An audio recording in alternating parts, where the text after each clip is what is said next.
e Prima Rosa di Federico Mennella. Recita Gennaro Sansone.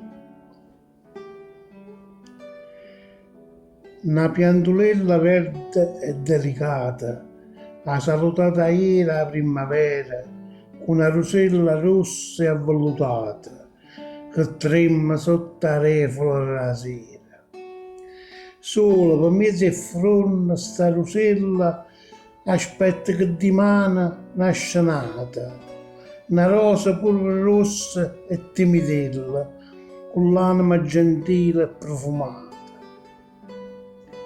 Dimane, sospirando l'inda testa, uno cunata, senza fare rumore, niente parola, una smanie festa, si ricerranno certe, cora a cora, che sono spuntate fuori a sta finestra.